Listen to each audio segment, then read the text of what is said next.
اعوذ باللہ من الشیطان الرجیم بسم اللہ الرحمن الرحیم اللہم صلی وسلم علی محمد وعلی آل محمد بعدد کل شیء معلوم لک صلاۃ و سلام علیک یا سیدی یا رسول اللہ وعلی آلک و اصحابک یا سیدی یا حبیب اللہ۔ معزز و محتشم سامعین و ناظرین، ماہ شعبان المعظم کی مبارک ساعتوں میں شب برات کی آمد قریب قریب ہے۔ اس حوالے سے پہلے بھی توبہ کے عنوان پر میں نے کچھ گزارشات پیش کی، اور اب اس کا دوسرا حصہ قرآن و حدیث کی روشنی میں۔ جب ہم قرآن مجید کا مطالعہ کرتے ہیں تو ہمیں توبہ کے حوالے سے دو تصور ملتے ہیں۔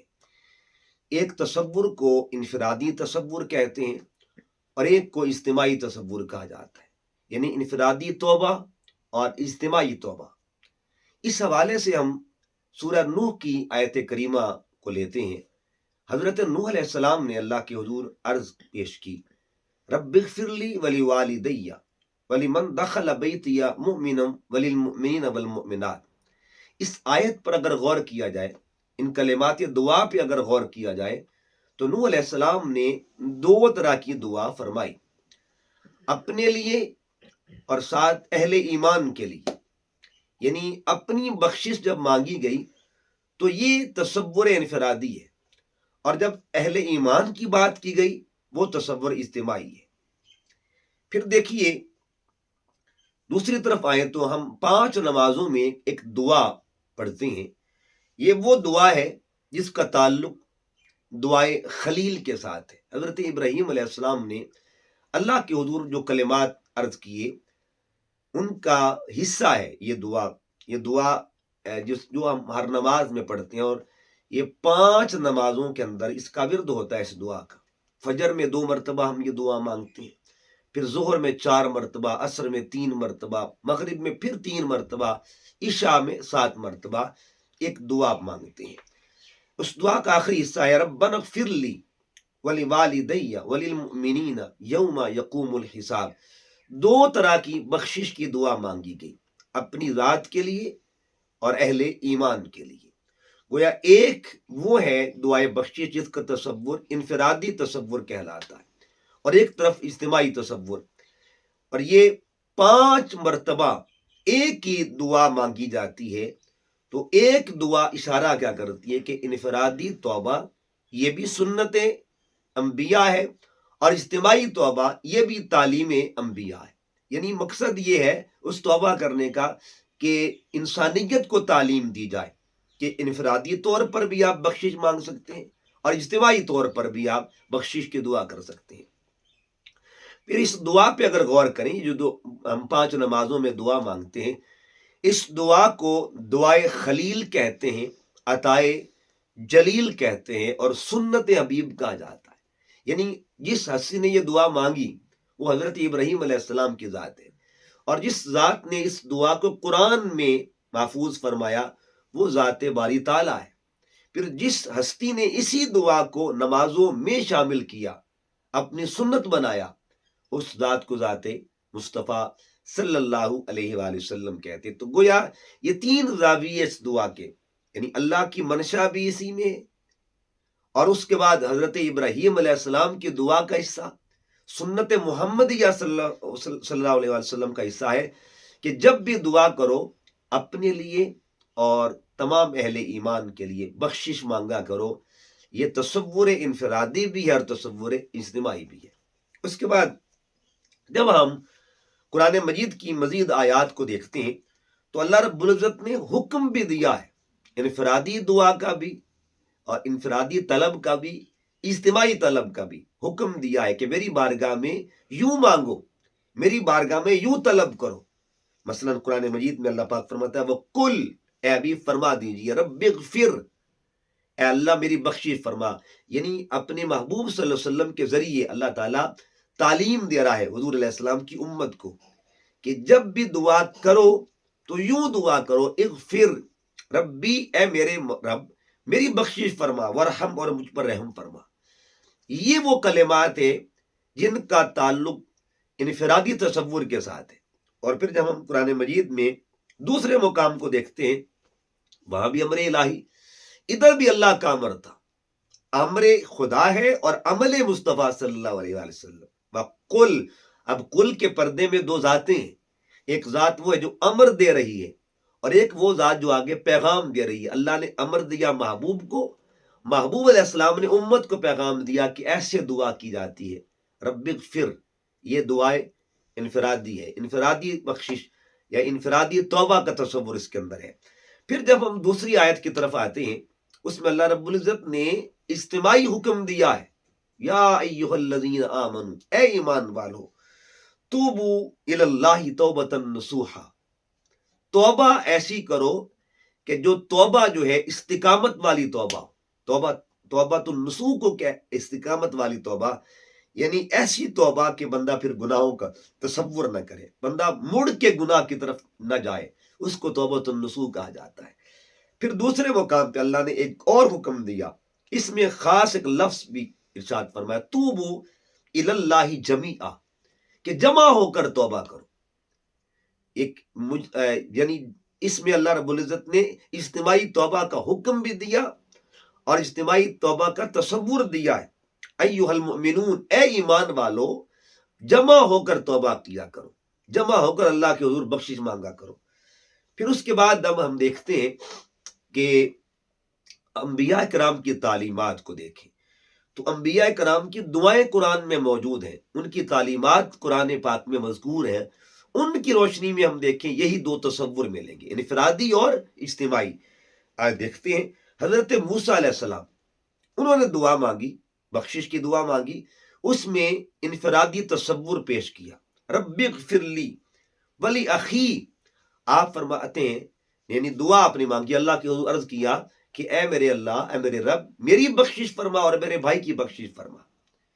اور اس کے بعد پھر آپ نے قرآن مجید کے اندر ایک اور مقام پہ اللہ کے پیغمبر نے دعا مانگی، رب اغفر لی وہب لی ملکا، یہاں انفرادی دعا کا تصور، بخشش کا تصور۔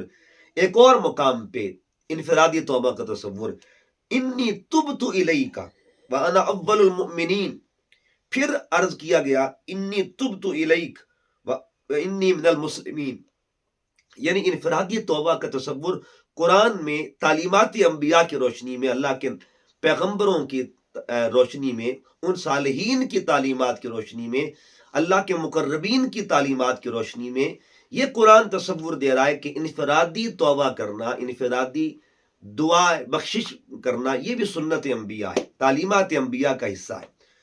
اور اس کے بعد پھر ہم جب قرآن مجید میں تعلیمات انبیاء کو اجتماعی حوالے سے دیکھتے ہیں تو پھر مثال یہ بھی موسیٰ علیہ السلام کی مثال، ادھر انفرادی طور پہ تصور تھا انبیاء کا، اب ادھر اجتماعی، ایک مثال ادھر موسیٰ علیہ السلام کی، ادھر پھر موسیٰ علیہ السلام کی مثال اجتماعی حوالے سے۔ سورہ بقرہ کی آیت کریمہ ہے، فتوبوا الی بارئکم، آپ نے بنی اسرائیل کو فرمایا فتوبوا، توبہ کرو، الی بارئکم، اپنے رب کی بارگاہ میں۔ تو گویا ادھر بخشش کی دعا مانگی تو انفرادی تصور کے ساتھ، ادھر حکم دیا قوم کو کہ تم قومی سطح پہ توبہ کرو، اجتماعی توبہ کرو، معاشرتی سطح پہ توبہ کرو۔ یعنی جب معاشرہ بگاڑ کا شکار ہوتا ہے تو اس توبہ کو اجتماعی توبہ کہا جاتا ہے، اس توبہ کو قومی توبہ کہا جاتا ہے۔ پھر اس کے بعد دوسری مثال حضرت یونس علیہ السلام، ان کے حوالے سے جو آیت نمبر 98 ہے سورۃ یونس کی، اس میں وہ ایک پس منظر ہے کہ جب یونس علیہ السلام قوم سے ناراض ہوئے تو آپ نکلے اور آپ نے ان کو پیغام دے دیا کہ اللہ کا عذاب آنے والا ہے۔ ادھر قوم نے کیا کیا؟ معافی مانگی اللہ کی بارگاہ میں۔ جب انہوں نے آثار دیکھے عذاب کے تو قرآن فرماتے ہیں فلولا کانت قریۃ آمنت فنفعها ایمانها الا قوم یونس لما آمنوا کشفنا عنہم عذاب الخزی فی الحیات الدنیا۔ ادھر قوم نے دعا مانگی، استغفار کیا، توبہ کی اللہ کی حضور اجتماعی طور پہ، اللہ نے عذاب اٹھا لیا، عذاب واپس لے لیا۔ اس کا مطلب یہ ہوا جب قومی سطح پہ کوئی قوم توبہ کرے گی، قرآن تصور دے رہا ہے اجتماعی توبہ کرے گی تو اللہ تعالیٰ کرم نوازی فرماتا ہے، اللہ اپنی رحمت کے سائے فرماتا ہے۔ اللہ اپنی رحمت کا نزول فرماتا ہے۔ اب ہم آگے آتے ہیں اور تعلیمات سیرت محمدی میں دیکھتے ہیں، سیرت مصطفیٰ صلی اللہ علیہ وسلم کی جو تعلیمات ہے۔ یہاں ایک بات یاد رکھ لیں، اجتماعی جو تصور ہے نا، اسے اسلام نے بڑا پسند کیا ہے، بہت پسند کیا۔ اللہ رب العزت نے خود حکم دیا ہے واعتصموا بحبل اللہ جمیعا، کہ وحدت، اجتماعیت میں وحدت ہوتی ہے، اجتماعیت میں برکت ہوتی ہے، اجتماعیت میں رحمت کا نزول جو ہے کثرت کے ساتھ ہوتا ہے۔ اجتماعیت اللہ کو پسند ہے، اس لیے اللہ کا حکم ہے، جب اللہ حکم دے رہا ہے کہ تم عمومی طور پر بھی اگر رہنا ہے تو جمع ہو کر رہو، وحدت کے ساتھ رہو، جمعیت کے ساتھ رہو، تو اللہ پاک نے حکم دیا، اللہ رب العزت نے، کہ واعتصموا بحبل اللہ جمیعا، کہ اللہ رب العزت نے حکم دیا کہ اللہ کی رسی کو مضبوطی سے تھامو۔ اب یہ جب تصور، اسی طرح ہم دیکھیں نماز جب ہم پڑھتے ہیں، اجتماعیت کی برکات کیا ہوتی ہیں۔ نماز پڑھتے ہوئے اگر ہم انفرادی طور پر نماز پڑھیں تو اس کا زاویہ اجر اور ہے، اگر اجتماعی حوالے سے جماعت کے ساتھ نماز پڑھیں گے اس کا زاویہ اجر اور ہو جاتا ہے۔ حالانکہ بدلتا کچھ نہیں ہے، وہی کلمات ہیں، وہی تسبیحات ہیں، وہی وظائف ہیں، وہی اوراد ہیں، وہی سب کچھ ہے، سبحانک اللہم وہی ہے، ٹھیک ہے، تحیات وہی ہے، سب کچھ وہی ہے، بدلتا کچھ نہیں ہے۔ ہاں ایک چیز بدلتی ہے، پہلے بندہ انفرادی طور پہ عمل کرتا ہے، اب وہی بندہ جماعت کی صورت میں، تو اللہ 27 کا درجہ عطا فرما دیتا ہے۔ اسی طرح دیکھیں جب جماعت بڑھ جائے گی، آج جب لوگ جاتے ہیں خانہ کعبہ میں، حرم شریف میں، تو وہاں ایک نماز کا جو ثواب ہے حرم شریف کے اندر 1,00,000 نماز کے برابر ہے۔ کیوں؟ وجہ حکمت کیا ہے کہ وہاں اجتماع عام ہوتا ہے، یہ اجتماع امت کی برکتیں ہیں، اجتماع امت کی برکتیں ہیں کہ اللہ رب العزت نے، پھر دیکھیے مدینہ طیبہ میں اجتماع کی برکات ہیں، پھر چلو یہ تو خانہ کعبہ ہے، وہ گنبد خضرا ہے، یہ حرم مکہ، وہ حرم مدینہ، لیکن جب مسلمان حج کرنے کے لیے جاتے ہیں تو ایک میدان ہے جس کو میدان عرفات کہتے ہیں، وہاں کیوں جمع ہوتے ہیں، وہاں جمع ہونا وہ بھی برکت ہے، اس جمع ہونے کو اللہ حج بنا دیتا ہے۔ تو یہ جمع ہونے کی برکات ہیں۔ آج لوگ پیغام دیتے ہیں جی گھر گھر میں جاؤ، اپنے گھر میں جا کے عبادت کرو، نہیں، یہ قرآن تصور دیتا ہے جہاں مسلمان مل کے عمل کرتے ہیں۔ احادیث طیبہ کو پڑھ کے دیکھیں، نبی پاک صلی اللہ علیہ وسلم کا فرمان ہے، جب ایک جنازے میں 3 صفوں کا سرکار نے تصور کیا، من صلی علیہ 3 صفوف، 3 صفیں اگر آ جاتی ہیں تو اللہ تعالیٰ اس اجتماع کے ذریعے بخشش کی خیرات عطا فرما دیتا ہے۔ پھر ایک اور مقام پہ 100 من المسلمین، 100 افراد مسلمانوں میں سے آ جائیں جنازے میں، اللہ بخشش عطا فرما دیتا ہے۔ اجتماع کی ترغیب اللہ اور اس کا رسول دے رہے ہیں، اجتماع کی ترغیب، برکات کی خوشخبری دیتے ہیں۔ آئیے اب ذرا تعلیمات محمدیہ صلی اللہ علیہ وسلم کو دیکھیں، تو اگر آپ حضور علیہ السلام کے ہجرت کو دیکھیں تو ہجرت میں مدینہ کے بعد حضور نے اجتماع کیا، جمعہ وہ بھی مدینہ طیبہ میں فرض ہوا، وہ تو اجتماع 7 روزہ اجتماع ہے نا، مسلمانوں کا جمع ہونے کا دن ہے، اور ایک اجتماع سرکار نے اور بھی کیا، اور وہ اجتماع جس کو مواخات مدینہ کہا جاتا ہے۔ اجتماع کا مقصد کیا تھا کہ لوگوں کو ایک کیا جائے، وحدت کا پیغام، جہاں بھی مسلمان جمع ہوں گے وحدت کا پیغام ہوگا، اللہ اس وحدت پر برکت عطا فرماتا ہے۔ ید اللہ علی الجماع، اللہ کا دست قدرت ہوتا ہے جماعت کے اوپر۔ اس کے بعد پھر جب ہم آقا علیہ السلام کی ذات طیبہ کے صحابہ کرام کو دیکھتے ہیں، اجتماعی توبہ کے حوالے سے اور بہت سی چیزیں بھی سامنے آتی ہیں۔ اب ہم 2 چیزوں کو اور آگے لے کے چلتے ہیں، انفرادی توبہ اور بشارت الہیہ۔ جو انفرادی توبہ کرتا ہے اللہ اسے بشارت کیا دیتا ہے، خوشخبری کیا دیتا ہے۔ قرآن مجید میں دیکھیں اگر تو حضرت کعب بن مالک کی توبہ کا تذکرہ ہے سورہ توبہ کے اندر۔ آپ جانتے ہیں غزوہ تبوک میں جو رہ گئے تھے، جب آقا صلی اللہ علیہ وسلم واپس آئے تو حضور علیہ السلام نے ان کو طلب کیا، تو انہوں نے مثلا اپنی جو معروضات پیش کی اور اپنی غفلت کا اظہار کیا کہ آقا مجھ سے غلطی ہو گئی۔ سرکار صلی اللہ علیہ وسلم ناراض ہو گئے اور اتنا شدید ناراض ہوئے کہ آقا علیہ السلام نے حکم دیا کہ اس کے ساتھ معاشرتی طور پر بائیکاٹ کر دیا جائے. صحابہ کرام نے سلام تک چھوڑ دیا حضرت کعب بن مالک سے. یعنی ایک طرف یہ امتحان بھی تھا ان کی محبت کا، ان کی استقامت کا امتحان بھی تھا. محبوب خدا صلی اللہ علیہ وسلم جو ہے اپنے غلام کو آزما بھی رہے تھے. اہل محبت نے ایک توجیہ اس کی بیان کی ہے. بہرحال پھر 40 روز گزر گئے، حتیٰ کہ بیوی بچوں کو بھی کہہ دیا کہ چھوڑ دیا جائے. جب بیوی بچوں کو چھوڑا تو حضرت کعب بن مالک نے گزارش پیش کی کہ آقا کیا میں طلاق دے دوں؟ فرمایا طلاق نہیں دینی بیوی کو. بہرحال جدائی ہوئی ظاہری طور پہ. جب یہ بات ہوئی تو 50 دن گزر گئے. غسان کا جو بادشاہ تھا اس نے پیغام بھیجا. یعنی جب پیغام بھیجا تو شاہ غسان نے کہا، پیغام ایک اپنا قاصد بھیجا حضرت کعب بن مالک کی طرف، میں نے سنا ہے تمہارا صاحب تم سے ناراض ہو گیا ہے، یعنی تمہارے آقا تمہارے نبی تم سے ناراض ہیں، تو کوئی بات نہیں تو میرے پاس آ جا. 50 دن جو تھے وہ گزارا رہا. لیکن جب یہ بات ہوئی نا تو پھر جو تھا معاملہ ان کا شدت اختیار کیا. از کے میرے مالک دیکھ تیرے محبوب کے دشمنوں نے میرے سودے کرنا شروع کر دیے. پھر گڑ گڑائے اللہ کے حضور، وہ گڑ گڑائے کہ اللہ پاک کی طرف سے امر توبہ آ گیا، یعنی امر بخشش آ گیا. اللہ رب العزت نے جب بخشش کا حکم دیا تو قیامت تک کے لیے اللہ پاک نے ان کلمات کو قرآن میں محفوظ کر دیا. لوگ قرآن پڑھتے رہیں گے اور اس ایک غلام رسول کی بخشش کا تذکرہ ہوتا رہے گا.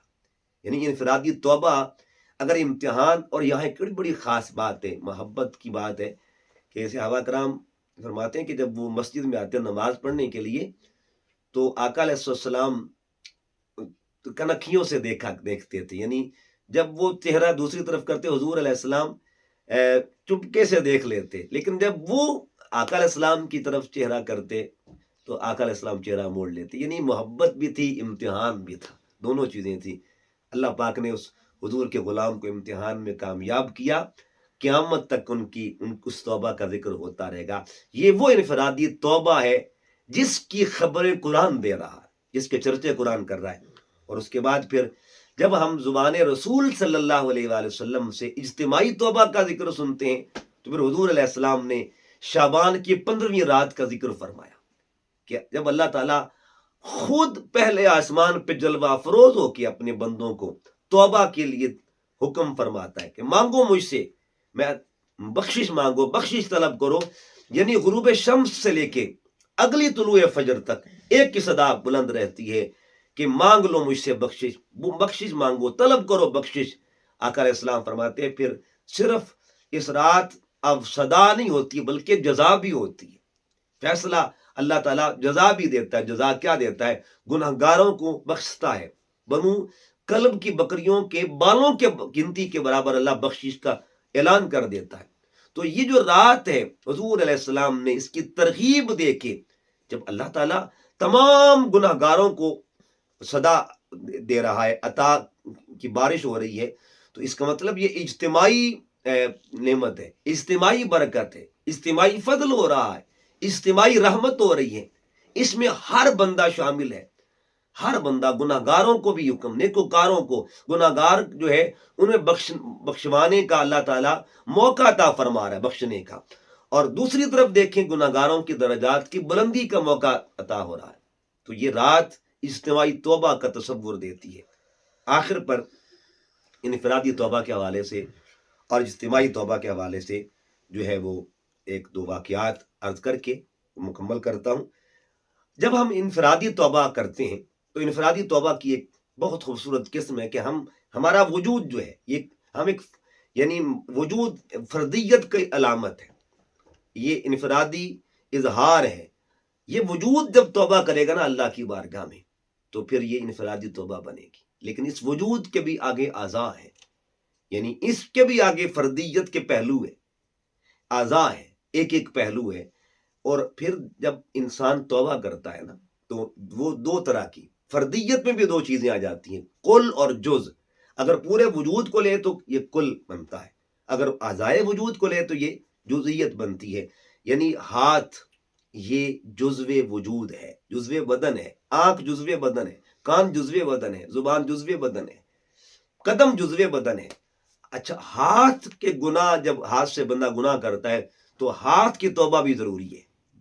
یعنی انفرادی توبہ کے بھی آگے شاخیں ہیں، اس کی توبہ بھی ضروری ہے. آنکھ اگر گناہ کرتی ہے اس کی توبہ بھی لازمی ہے. کان اگر گناہ کرتے ہیں اس کی توبہ بھی لازمی ہے. زبان گناہ کرتی ہے اس کی توبہ لازمی ہے. قدم گناہ کرتے ہیں اس کی توبہ بھی لازمی ہے. آپ پوچھیں گے یہ کیسے؟ آنکھ جب گناہ کرتی، آنکھ کے گناہ کو بے حیائی کہا جاتا ہے، تو اس کی توبہ کیسے کی جائے؟ جب وہی آنکھ اللہ کی بارگاہ میں چھلکے گی، آنسو نکلیں گے تو آنکھ کی توبہ بن جائے گی. کان جو ہیں یہ غیبت سنتے ہیں، جب یہی کان قرآن سنیں گے، یہی کان مصطفیٰ کریم کی شانیں سنیں گے تو یہ کان کی توبہ بن جائے گی. یعنی کان جو ہے اللہ کے اور اس کے رسول کے لیے وقف ہو جائیں گے. ہاتھ جو ہیں اس سے کئی گناہ ہوتے ہیں، لیکن یہی ہاتھ اگر دینے والے بن جائیں، چھیننے کی بجائے دینے والے بنے اللہ کی راہ میں، تو یہ ہاتھ کی توبہ ہوگی. ہاتھ جو ہے یہ اللہ کے حضور تائب ہو جائیں. اور اسی طرح جبین جو ہے اس کے بھی گناہ ہوتے ہیں، لیکن جب یہ جبین اللہ کی بارگاہ میں جھکے گی یہ جبین کی توبہ بن جائے گی. زبان، اس سے گناہ ہوتے ہیں، اس سے گناہ ہوتے ہیں، بڑے بڑے گناہ کرتی ہے زبان، اور کتنے گناہ زبان کے ذریعے ہوتے ہیں. لیکن یہی زبان جب اللہ اور اس کے رسول کا ذکر کرے گی تو پھر یہ توبہ کا ذریعہ بن جائے گا یہ ذکر. اسی طرح قدم اگر خیر کی طرف اٹھنے والے بنیں گے تو قدموں کی توبہ بن جائے گی. یہ انفرادی توبہ کی آگے شاخیں ہیں. اسی طرح ایک سٹیپ اور اونچا ہے. یہ تو ہم جیسے گناہگاروں کا معاملہ ہے نا، جو اللہ کے مقبول بندے ہیں نا، ان کی ایک اور بھی توبہ ہے، اس سے بھی اگلا درجہ. وہ کہتے ہیں نہیں، صرف جسم کی توبہ نہیں، روح کی توبہ بھی ہونی چاہیے، روح بھی تائب ہونی چاہیے. کیسے کہ جسم جو ہے اس کی تو ظاہری توبہ ہے نا.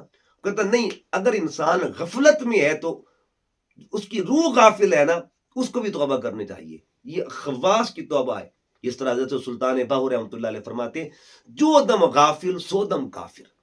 کہ غفلت کو انہوں نے غفلت کا انجام کیا بتایا ہے. یعنی ان کے مقام کو دیکھیے گا، اندازہ کہ جو غفلت کو بھی کفر کہہ رہے ہیں. بہرحال جتنا بڑا منصب ہوتا ہے نا، اتنی بڑی ذمہ داری اور پھر اتنے بڑے تقاضے ہوتے ہیں. بہرحال یہ انفرادی توبہ ہے. اس پر ایک بہت خوبصورت واقعہ ہے.